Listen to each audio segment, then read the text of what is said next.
How did the American song tradition start? When we look at the American arts in general, the early days, they were all kind of watered-down versions of European art. Well, I think that's a very valid point. Francis Hopkinson, which we're celebrating 250 years of when he sent some songs, including My Days Have Been So Wondrous Free, to George Washington and said, I believe these are the first songs or first musical creations on American soil by an American, sort of thing. What do you think? I had this romantic idea that, George and Francis would have some rather esoteric conversation about art. Turns out George writes back and says, I've got my hands full here on the Potomac. Thanks for your mail. I'll take your word for it. I'm very proud of you. Wouldn't know, can't carry a tune. Goodbye. And it's very sweet. And they were very close friends. And the more important part of that communication really is Francis Hopkinson saying, I hope that my modest efforts here are the beginning of the flourishing of arts and humanities in the United States.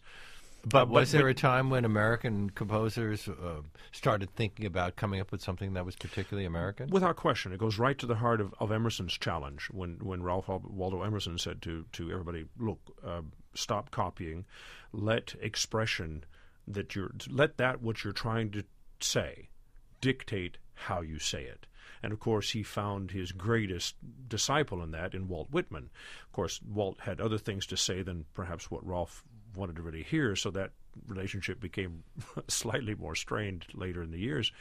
But in fact, yes, about the middle of the 19th century, we see a very demonstrable effort to say, this is how we're going to do things over here, not just in defensiveness of European models, but there's a different way to say things. There's different things that need to be said.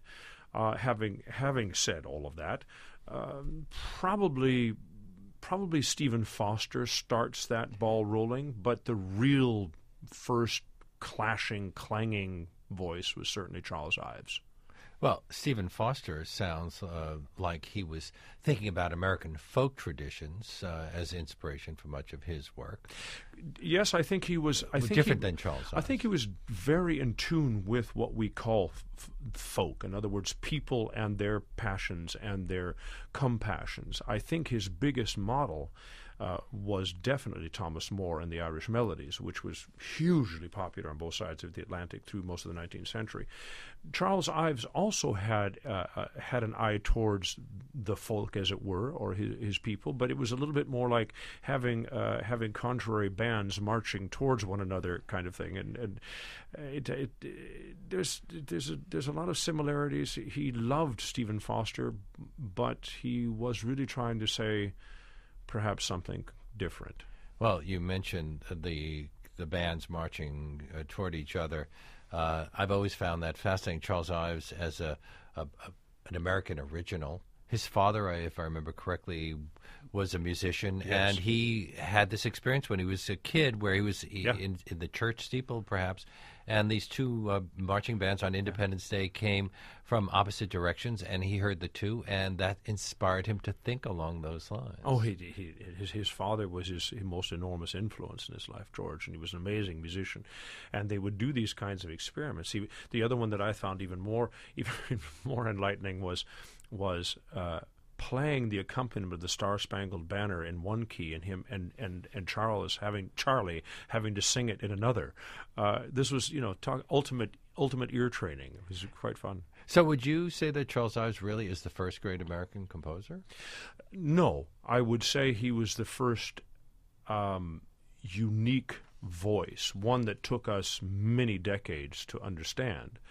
And I think it would be a mistake to land all of our eggs in that basket. We had some marvelous composers, and I also am maybe even slightly defensive. I think because composers sounded like other composers or spoke of their times, if H.H. Beach, which was an extraordinary story in of itself, was a woman composing in Boston, sounded like Brahms, I fail to see what the problem is.